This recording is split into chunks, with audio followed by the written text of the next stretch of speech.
All right. So, in this chapter, we looked at what emotions are and then the different factors that influence how we experience and express emotions. And now we're going to look at how we can express our emotions appropriately and effectively, since that is the hallmark of being a competent communicator. So, in chapter 10, I think chapter 11, we're going to see more of John Gottman. He's a marriage and family person. And he has talked about the fact that how parents deal with or teach their children how to deal with emotions has a huge impact. And that he looks at parents being either emotion coaching, helping their children figure out what the emotions are that they're feeling and how to express them, or they can be emotion dismissing, letting their children know that it's not okay to express emotions or certain emotions, and how this can have a huge impact on people at the time and also later in life. I grew up in an era, or at least that's how my parents did it, where we were more or less emotion dismissing. Definitely anger was a big, absolutely do not ever let anyone know you are angry. Whew. Okay. People, including children, who know how to share their feelings appropriately are healthier. Kids who are taught to be emotion dismissing can have higher behavioral problems because they don't know what to do with these emotions. Okay, so it's a good idea to express emotions, but it's also a good idea not to overdo it.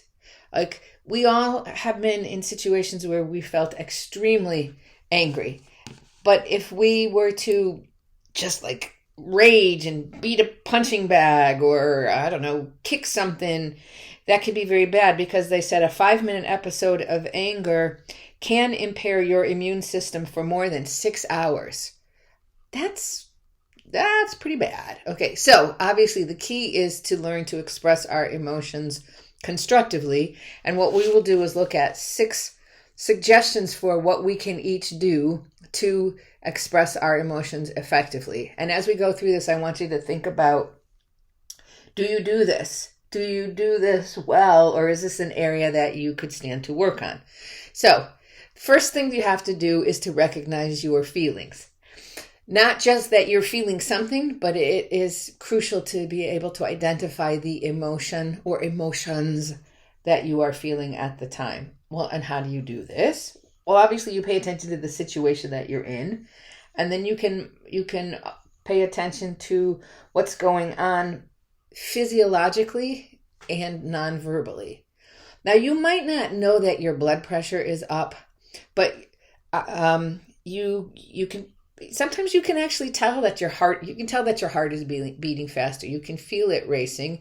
I know when I've been either really embarrassed or really nervous or really angry and I get flushed, I can feel the heat radiating off of my cheeks. I don't need to look in a mirror to know. So that's a good thing to do. And be very conscious of how you are thinking, the cognitive interpretation you're putting on the emotions, and also what you are saying to other people. Because remember this whole idea of emotion contagion, your emotions can be impacting somebody else. When my son was little, we used to say all the time, use your words. And there's a focus on research on page 250 that talks about how beneficial this is. That the words that we use have a huge impact on the world that we create. Remember linguistic relativism. So this ties back to chapter 6. Okay, so after you that was loud. After you recognize your feelings,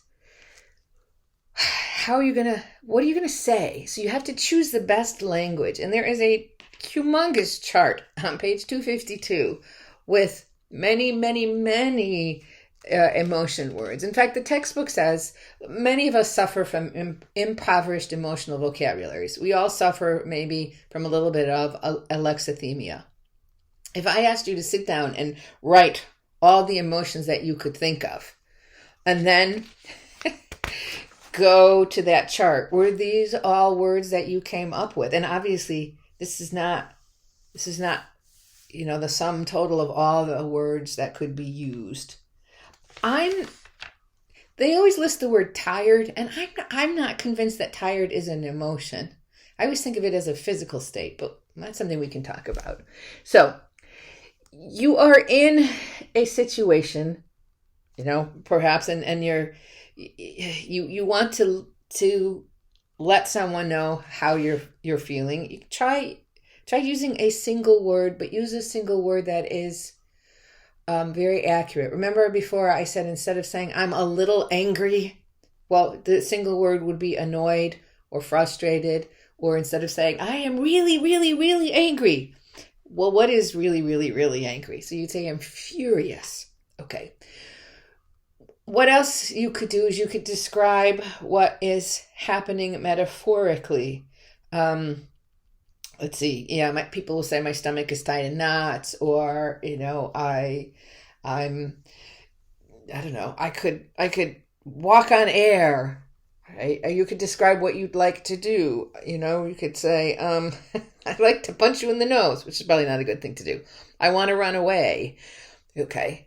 But make sure when you're doing this that you focus on the situation that you're in and not the whole relationship. I know for a lot of us, when we're stressed or we're angry, we're upset, we have a tendency to make a blanket statement. Everything is wrong in my world, instead of saying, when you do this specific thing, I get frustrated with you. Okay. All right.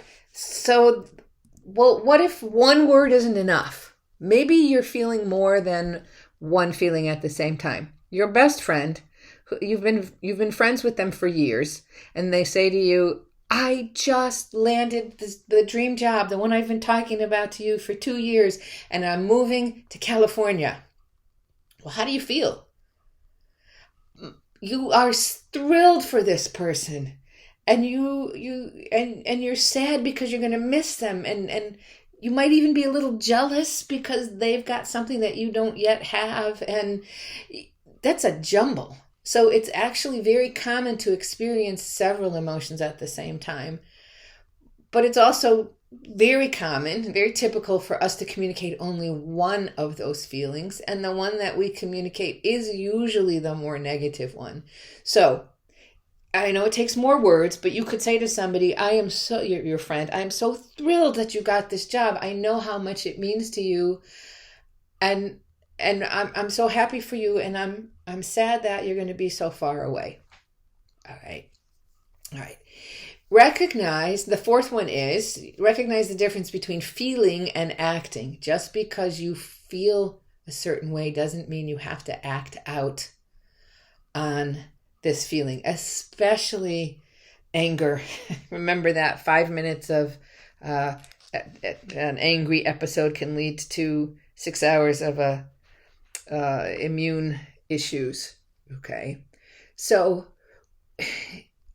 a good thing to do is to, you identify the emotion, and then you can say, okay, so I am feeling angry. What am I going to do? Am I going to talk to the person? Am I going to take a walk? Am I going to make a cup of tea? Am I going to go hit that Bobo the clown or Boo Boo the clown, whatever he was called?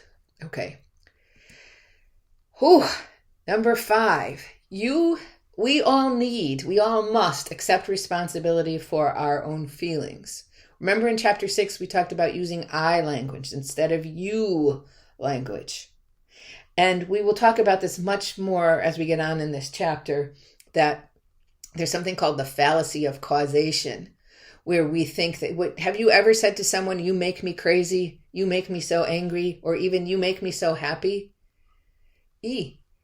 how can someone else cause you to feel a certain way? You have to accept the responsibility for what you're feeling. We'll talk much more about this in class. This is usually a big one. All right. And then last of all is to choose the best time and place to express your emotions. You have to consider yourself. Are you in an even enough state so that you can talk about the emotions that you're feeling levelly? I mean, if you're angry, you're upset, you're scared, it might not be the best time to talk about it. So you need to give yourself a chance to step back, maybe to do a little bit of reappraisal. You also have to consider the other person. And we know that there are some people who will never be ready to hear what we want to say to them. And so then you have to decide, are you going to say it anyway? And if you decide for whatever reason that you can't, you won't share it with the other person, consider writing it out, because that's a way that you can process, this whole use your words. So you write it down and you say, okay, I processed it. I think a great idea, I don't know, would be to, we'd have to do this safely. When you've got these feelings that are really bothering you and you write them out and you think about it, you write it down, you read it over, then I think we should light it on fire. Not the person, the piece of paper that you wrote it on, and let it burn up and say, okay, now it's done. Like that. I like the symbolism of that. Okay. So do you remember the 6 suggestions the textbook has given us for expressing emotions effectively? Is there one of these suggestions that you say, yeah, that one doesn't work so well? All right. And once you've identified it, do you know what you can do to make this process easier for yourself? I have corrected this 3 times and I keep going back to thus. Okay. And if you can't think of it, bring that issue to class and we can talk about it. All right, so pretty soon we're going to go on to the last section. It's a long one, and we might have to do it in 2 chunks.